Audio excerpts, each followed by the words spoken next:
All right, Keith, earlier Sam was out there and he talked to some folks getting ready for the storm, and they admitted that most of us are procrastinators, haven't gotten the snowblower ready, haven't got the shovels out. Totally. I have to admit that's the case for a lot of people. Yeah, me the thing was the like patio furniture. I have a kind that's not the kind you should leave out all winter, and I've had no reason to do it. And then so this morning I was like, fine. I'll do it. You get it, yeah. It's just like such a thankless job anyways.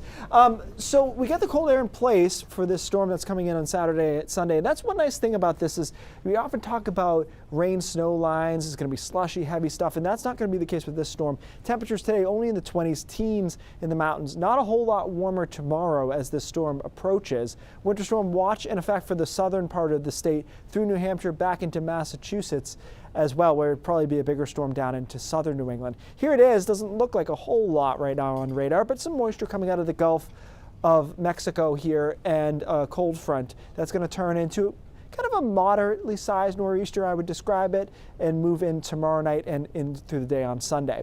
So the conversation has been throughout this entire storm tracking process into last weekend, how far north does the snow get? So we're going to show you that in a second. It's worth noting that tonight, tomorrow, during the day, no problems here. It's going to be cold. Clouds come in from southwest and northeast, but I don't see any travel issues until at least sunset, in most cases well after sunset. This model has a little ocean effect snow. Sometimes we do get a little ocean effect right before a nor'easter moves in, so this makes some sense to me that we could see some light snow. Portland down to Kittery, for example, right after sunset tomorrow night. But for the vast majority of us, we're talking 9 to 11 o'clock tomorrow evening over western Maine, about midnight Lewiston to Augusta, and then after midnight north of there into the early morning hours. So the heavy snow bands look pretty good through the morning on Sunday, particularly over southern Maine into the mid-coast. This model might be a tad aggressive, in my opinion, with the northern extent of this precipitation. I think it cuts off closer to Bangor as far as the moderate bands of snow, and it gets a lot lighter north of there. Snowing through the day on Sunday, really, and then starts to quiet down a little bit late Sunday afternoon and then wraps up on Sunday night as that low moves out and the support for those snow bands moves with it. This map looks a lot like it did when we opened the bidding, so to speak, on Tuesday, which we love for that to happen. The subtle thing you might notice is that we pulled this 6 to 10 up into Bridgeton.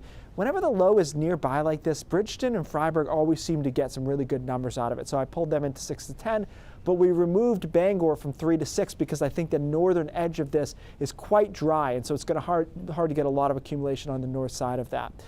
It's quiet Monday and Tuesday. Next storm moves in on Wednesday.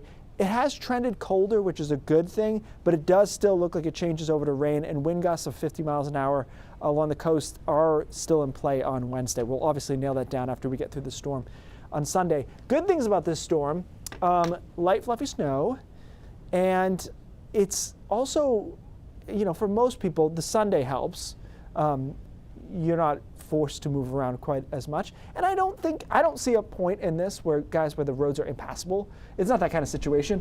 It will be snowing, and if you don't want to drive in it, then don't on Sunday. I don't think it's going to be, you know, the visibility is not going to be an issue. Yeah, I mean, well, I mean, there's snow flying around. Yes, it will. That cold snow sometimes without as much wind is a little bit easier on the roads because they can get it right off as opposed to that April and March snow that sticks to it. So, you know, if you don't have to drive around, don't. But I don't think it's going to be terrible. A good excuse to hang out on the couch. Yeah, exactly. Thanks, Keith.